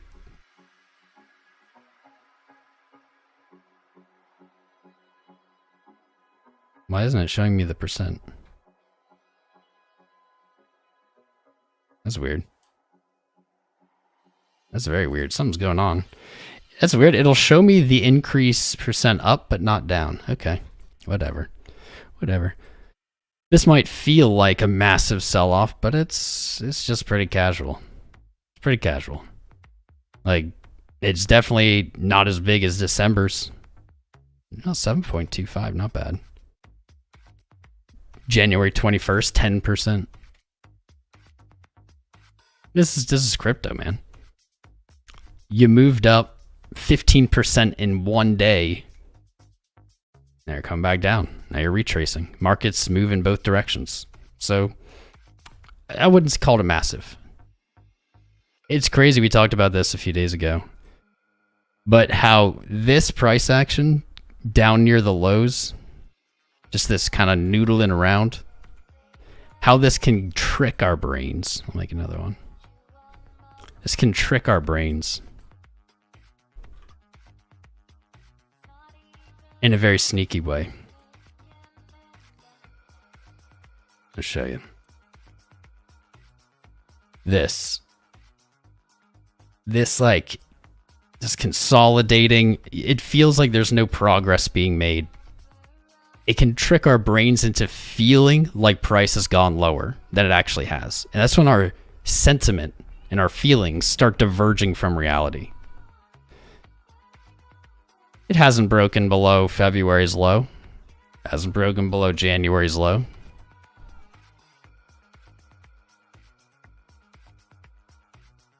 Hasn't broken below 2021's low. So technically, nothing really has happened. If this dumps down, then yeah, we have something. But this noodling, it just feels bad. It feels worse than what it really is. And it makes us kind of perceive that price has gone lower. And you can see that was exactly the case back here. Exactly the case in May, June, July. This, I'll never forget, man. This made people nuts. Nuts. Yes, it went slightly lower here. But if you look at the change, it's like, I don't know, 1% lower. There we go. 4% lower. So it went 4% lower than in May or something like that. But every single day, especially after that low, every single day felt lower because of how grinding it was. It only went 4% lower throughout that whole thing before rallying to a new all-time high. But when price does this, it tricks our brains. It makes us think every day is lower. Every drop is deeper. I'm not saying this looks pretty. I'm not saying this is fun. But like, this is crypto. This is Bitcoin. So what is the catalyst? I don't think it's news. I don't think it's news. Though, I don't know. Could be. I don't put much stock in news in crypto. This is the culprit. The dollar has been on a ripper. The dollar is actually now, as of now, the dollar is at its highest point, its highest value, the DXY. Is at its strongest point in almost 650 days. 650 days. As of today, right here. Last time the dollar, the DXY is a measurement of the dollar strength. I won't get into it. The last time the dollar was this strong was May 2020. So virtually 2 years ago. You can see a lot of this ground has been in February, March, and especially today, specifically explosive today. This is why Bitcoin is crashing. Oh no, crashing. This is why. I've already explained this, but I'll explain it again. We got new eyes here. Think about BTC USD, right? Bitcoin, what is the other part of that? USD dollar. There's two moving parts in that pair, right? The dollar doesn't usually move much, so we don't usually pay attention to it. It's not something we factor in on a day-to-day basis, because even though the dollar has had an explosive day, it's only up 0.86%. That is an explosive day for the dollar, but not even a whole percent. It's not volatile, so we don't typically view this. We don't typically factor this in to our equation. But think about it for a second. This is BTC USD. I'm gonna make this watermark more visible. This is BTC USD. That means that 50% of this pair is the USD. BTC is the one we typically focus on. USD is the one really moving today. So as the US dollar gains strength, what does that mean? Think about it logically. If a dollar is stronger, so if your $1 bill in your hand yesterday could buy an apple. Okay. Today, the dollar is stronger. Now it can buy 2 apples. This is just a made-up scenario, right? Follow me. They can buy 2 apples. Have apples lost their value? Are apples less valuable today now than they were yesterday? Not exactly. The dollar itself is stronger and therefore capable of purchasing more per dollar. That, in my opinion, is what's happening right now with Bitcoin. The dollar is gaining strength, and so each dollar can buy what? More Bitcoin. So logically, let's bring it all back together now. Dollar gains value. It can buy more Bitcoin per dollar. So the price experiences downside pressure. You can disagree with this if you want, but I'll try to prove it to you here. I'm going to prove it to you, hopefully. Hold on to your hats. So this is Bitcoin versus the ruble. Okay? We typically look at Bitcoin dollar, this is Bitcoin ruble. The ruble, as you know, since about February 24th-ish, has been on a landslide of just collapsing. That's a real crash. The ruble is crashing. If we look at the ruble versus the dollar, you can see it looks like Bitcoin when it's parabolic, right? Looks absolutely parabolic. Here's my proof. The ruble started collapsing, and look at what happened to the price of Bitcoin in rubles. So this is the opposite scenario. The ruble is losing power, losing purchasing power, so it can purchase less Bitcoin per ruble. That logically puts pressure on the price, not so much the market, but the price of Bitcoin valued in rubles. Does that make sense?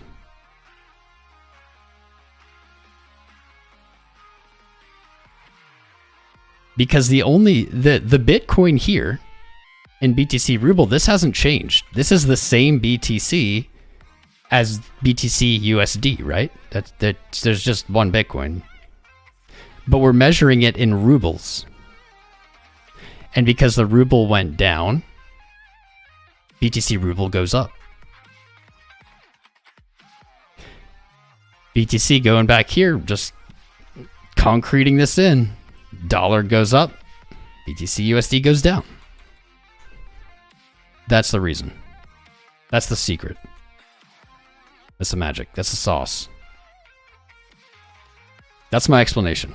Anyone's welcome to disagree. They're welcome to tell me it's XYZ, PDQ. I don't know. Doesn't matter to me. That's how I see it. That's how I see it. I guess we should also factor in today's Friday market's wrap. CME closes trading. Typically we see volatility into the Friday. We can likely say that, well, there probably won't be very much volatility over the next 2 days, as all the other markets are closed, and we've been seeing that on the weekends, not so much volatility, so I'm okay with Bitcoin closing here. I'm okay with it closing here today. You're right here. You're close enough. We're looking for 40 to 40.5.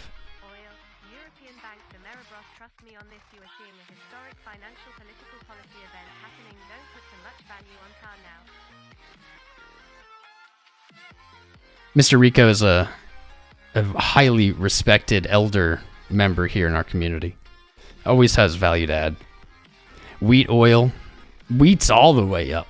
My arch nemesis, wheat. Where did you go, wheat? I might have just like mindlessly clicked you off because I hate you. Wheat, I think, is a little outlier. We're seeing, as the dollar expands, we're seeing that downside pressure on price on almost everything. Wheat, we're not seeing. I'm speculating that's because, well, wheat is, I think the majority exporter of wheat is Russia. And with sanctions, people aren't buying it from them or whatnot. That's my explanation for wheat. Oil. Actually, I didn't look at oil today. Let's look at oil today. Oil rallying with the dollar, though it hasn't exceeded yesterday's high. Oil does tend to be more correlated with that dollar. I would expect the same thing on oil, though, but I think what this means is that there is demand. There's enough demand right now that it's balancing out the growth of the dollar, or the expansion of the dollar. European banks, but let's get to what he really said. This is historical financial political policy. This is, yeah, Rico's 1,000% on. We're going to look at charts because charts can help keep us rational and calm and keep things in perspective. But at the end of the day, right now, this is the craziest financial time probably in our lifetimes is going on right now in the world. And so TA, is it going to be reliable? Is it going to give us the answers? Well, it never gives us the answers. It's not a crystal ball. But is it going to be as reliable as it has been in the past? Not likely. Not as likely. I don't think so. I think Rico's on point there. We are seeing wild things happen that we haven't seen in our lifetimes. I'm speaking at least for myself. And there are many factors in play that could very much influence the entire global markets. And those things could happen over a night. They could happen, there's things going on. I don't really want to talk about them. I like to get political here. But black swan events, everyone knows that term, black swan event, right?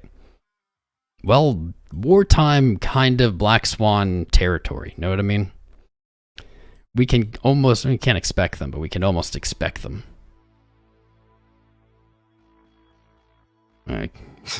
We should expect them at times like this. And so, yeah. But Rico, what else are we going to do, man?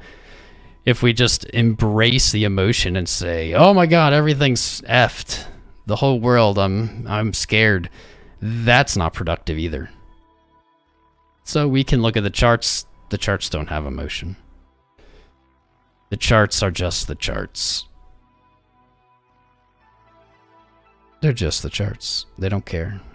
They're Honey Badger. Let's go back to our charts. Chillin'. 39,063. What's up, Brett Pierce? Shurish Babu. Aj Fiedman. Mr. Perfect. Alfred Roy. KW. P2E Gaming. Josh Peerless. Waffle It. Teja Pujari. Ooh, lots of names here. Shavang Kachong. Don Adams. Amit Guar. Jack Nee. Sudakar Reddy. Oh, I got that one. And Gabriel Biggs. Thanks for subscribing, guys. You guys rock. If you haven't subscribed or smashed the like button yet, please do so. Please do so. We're live here all the time. You don't want to miss our lives. What you should also do is follow me on Twitter. You should get in the Discord, because after the show, we're going to be doing an airdrop. Because we have so many viewing, we're going to do a bigger airdrop than usual. You don't want to miss that. It's still early enough in the month to sign up for Patreon. Sign up for Patreon today. Don't wait. You're just going to waste time of the month. If you're looking for exclusive technical analysis, trade setups, macro market insights, social nights, all kinds of goodies, check out the Patreon. Let's do this as well. I'm also the host of the r/cryptocurrency podcast. We released our 6th episode. They are timeless episodes. They're not related really to current price action. They are what I call evergreen. You should check out that podcast series if you like podcasts. It's me and a few guys, really good conversations. I've heard people describe it as the only real crypto podcast, not my words. I'm biased. I like it. But it's quality stuff. We like to talk about bigger picture, macro, environmental things. Link is in the chat. And you can find all the links to the things I just mentioned in the video description below. If you're in crypto, chances are you have some use for those links that are down there. They are affiliate links, referral links. So when you use them, it helps support the channel. A little bit of money comes to us. If you don't use it and you sign up for those sites, then the exchange keeps that money. F that. You can support the stream without spending a dime. Actually, a lot of those links even get you like discounts and stuff, so win-win. What's up, Billy Wijaya? Jose Carlos Zambrano. Brett Pierce. Shurish Babu. I did that one. Nice. I'm loving all these names. You guys are mixing it up on me. Let's see what's moving. Let's see what's moving and grooving. Bitcoin down 6.5. ANC, are you joking me? People are going to get so suckered into this. Does anybody know what ANC is? Does anyone in the chat want to comment? Because I don't. And it's just only gone up. That really just makes me scared as a crypto person. When I see a chart like this, this spooks me. This spooks me. Because I know people are tempted to buy. This is only traded for a month and a week, maybe. If you buy this, yeah, maybe you get lucky and it goes up. If you buy this, here's my disclaimer. If you buy whatever this is, you better have picked out a point that you're on the gun to sell. In fact, you should be ready to sell it immediately. There's nothing below you, man. You have maybe some support at 376. You got a little more realistic support at $2. Who knows? Maybe this runs up to $10. I don't know. I don't know what this is. But at some point, this in crypto always breaks. And when it does, it usually moves back about 99%. You don't want to get stuck holding that bag. Does anyone know what it is? Like, seriously. What's up, Ant-Man? Welcome to the fam.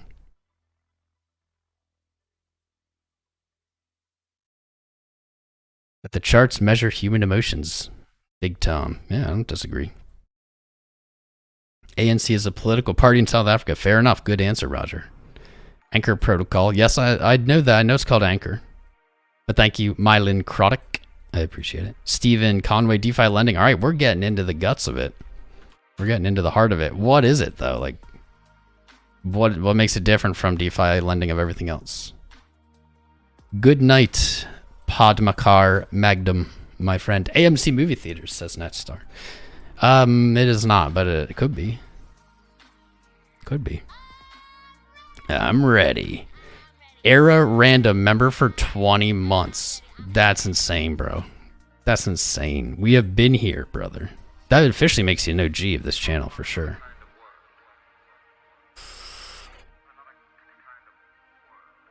AMC is a momentum stock. I'm sorry. My pronunciation sucks sometimes. A-N-C. Anchor. A-N-C. I don't know, man. Here's the problem I have with it. Is like, this is only up. Only up always ends with always down.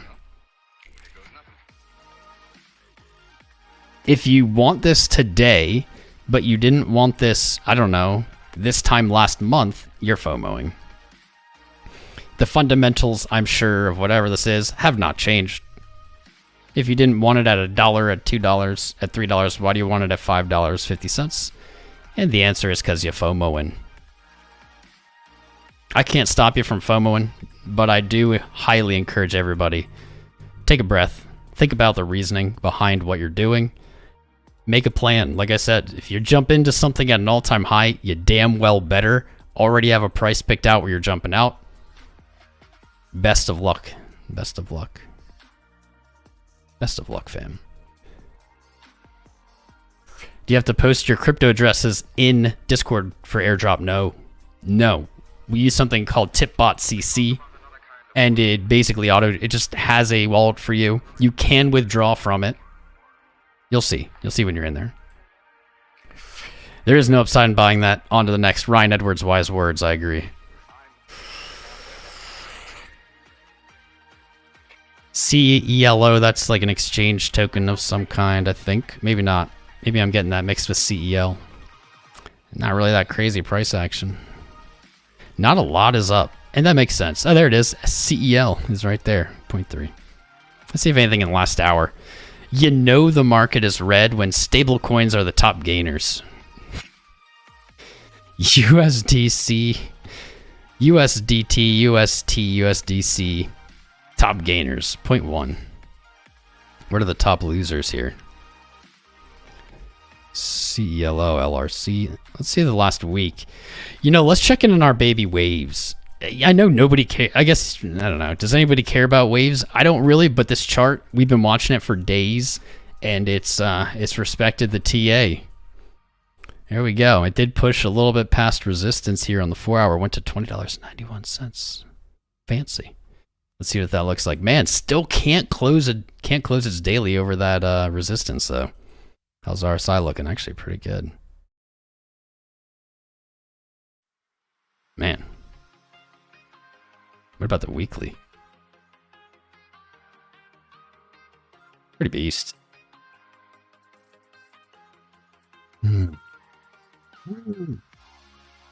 This chart does not look crappy, but this is in a scenario not exactly the same to ANC, but in a different scenario with kind of the same outcome result is you're buying the top of a large rally.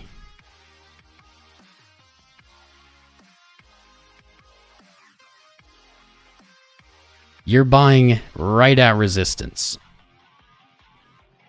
Even though I don't, I'm not saying now, but even though I believe waves will trade higher eventually, and I think it looks pretty bullish, buying at resistance is always a bad idea. Statistically, always a bad idea. The play here, in all reality, is a short. When price is down, you look to take longs. When price is up, you look to take shorts. Let's see how this plays. Let's see. Put it right about there. Perfect. Let's see how that plays.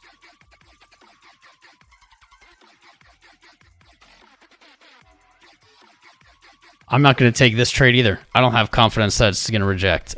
But if I was going to take any trade here, it would be a short.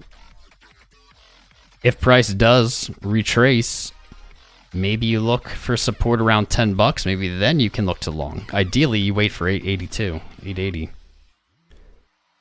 But this, it's weird, man. This is like the only thing that's been moving. It's been raging in its value against BTC, and we called a test of this resistance, and we said if it breaks, we're looking for 000569, and it looks well on its way, doesn't it? I still think that it plays out this way, which would likely play out on the USD pretty similarly. It's just been catching my eye every day. Every day it's on like the top, I don't know, on the top gaineries. Where did my CoinGecko go? There we go. Is there anything else? There's really nothing that spicy. It's like Waves is the biggest gainer the last 7 days, and you have ANC. Then you have Rune. Rune is not in a very beautiful pattern. Juno we can't look at on TradingView, so we've never looked at it. Luna, we could look at Luna. We could look at Luna.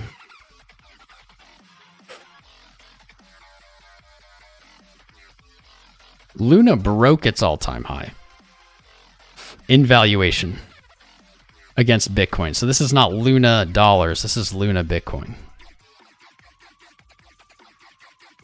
It did that on the last day of February with Bitcoin's rally. Today it has put in a higher high. Luna is in price discovery. Luna BTC is in price discovery. You run into the same issue. You run into the same issue is you're buying literally right now, if you buy Luna, you're buying it at its highest valuation against BTC. So a short probably makes more sense, but I don't think any position makes sense. I think you wait. You wait for the measured move. You can look to take a short, maybe back to the previous high. Man, it has really hung out there, hasn't it? It didn't test 100. Still hasn't fully tested previous resistance at 85. This thing's looking pretty strong. I don't think I own any Luna. I think I would look to take a layered approach to this. Maybe I will. Maybe I'll enter Luna slowly with like maybe like $200 total. Maybe. I don't know. It's not really like me. But if I did, I would split it into 1, 2, 3, 6. I would split that $200. Let's make this easier. $300 into 6. So $50 lots. I would put 50. Let's do it with callouts. Let's do it with callouts instead of arrows, so it makes more sense. This is how I would do it. This is not financial advice. This is how I may look to do it. 50 at the previous resistance.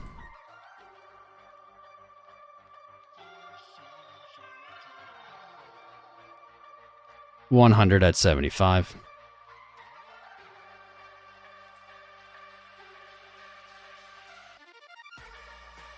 $200. Wait, that math didn't add up. 1, 2, 3, 6.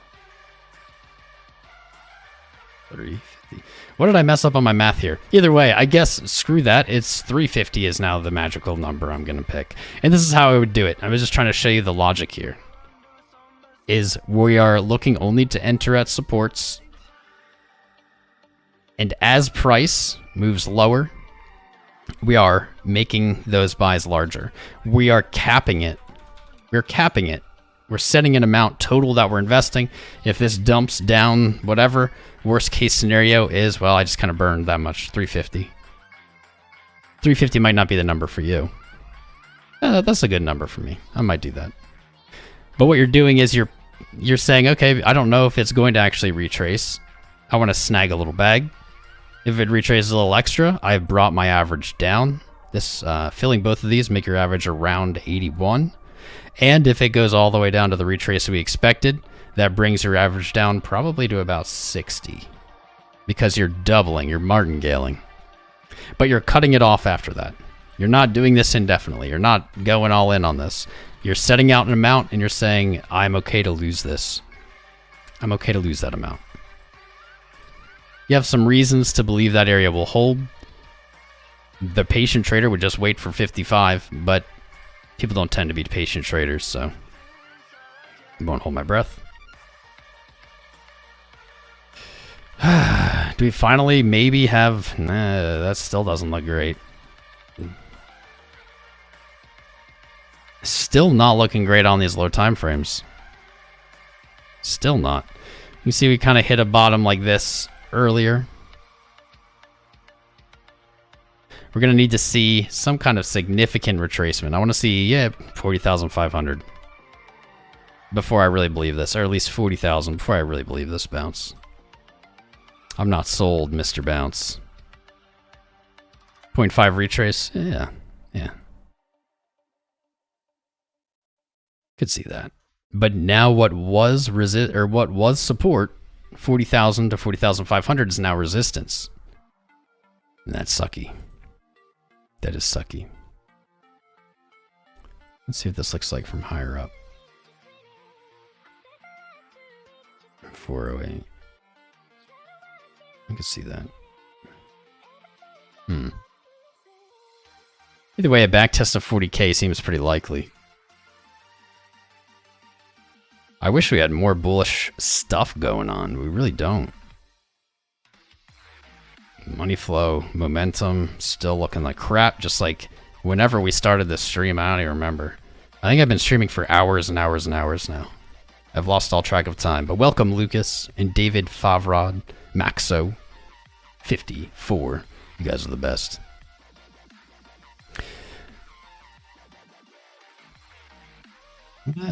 Okay, 45 minutes. The 45-minute candle actually looking not so terrible into its close. 39.6 to close a green. That'll be the first green close since back here a few hours ago. How's our viewership doing? 600, 625? Right on. It's our normal numbers from pre-boring period. We used to have like 1,000 to 2,000 every day. And then everybody got bored of crypto after months and months of it not doing anything. So it's good to see people come back.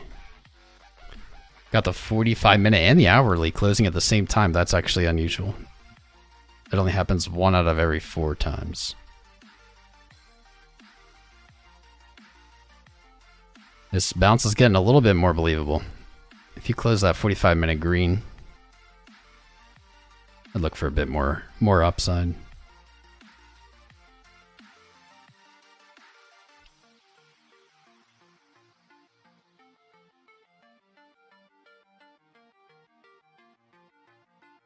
You make it past 40k though. I don't know if it can. But without any kind of relief rally on the way down, there is going to be a lot of opened new shorts to squeeze. And that's going to put upward pressure on the market as price slowly inches up. Let's see how this plays. 650. You guys make it so hard to leave. I just got here. How long ago did I start streaming? No way. Only 113 minutes ago. There's no way I didn't. Was it at 2? What did I say? 2. Oh no, that's right on. We're coming up on 2 hours, man. My viewership is down the same percentage as most altcoins. Ha, we're a shitcoin. Haha. It's just it's just all of the traffic for crypto on YouTube. Certainly is not personal. But it's always a welcome surprise when people find their way back.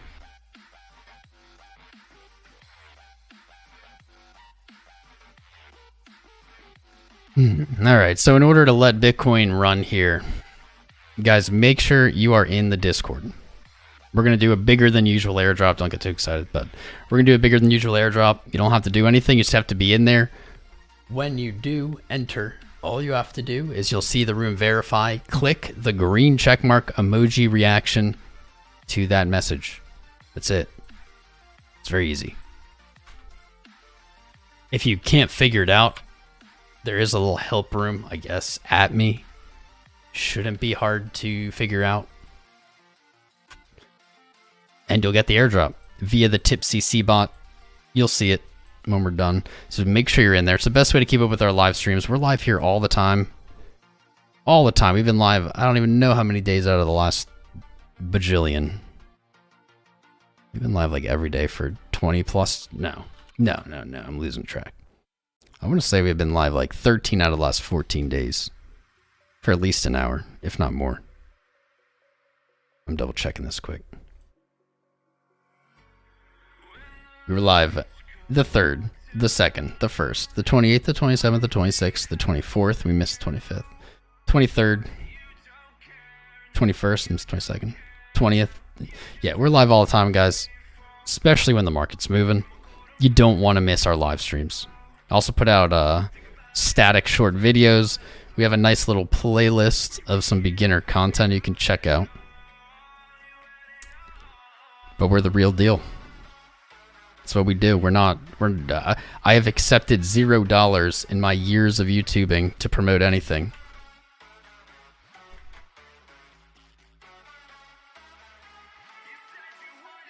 Playlist. $0 to promote anything.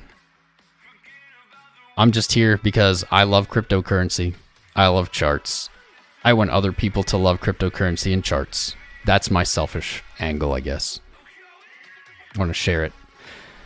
And I found that when people kind of get led by random people, they get wrecked and they don't stay. They don't enjoy it. And so that's my only goal here. You'll find that's extremely uncommon in the crypto space. So come be part of our community. Join us every day on our live streams. Check out that beginners playlist content. The We Are CC podcast. There's a bunch of stuff you can do in the meantime. I'm going to throw this chart up on Discord. I'm going to throw it on Discord so you can follow along after the live. Let me see how this works. There we go. I put it up. It's already live in the Discord, so jump in there, join us. Check out the Patreon, guys. It's how the channel stays afloat. It's still a good time to sign up. And I think that's going to be it today, fam. It's been a good one.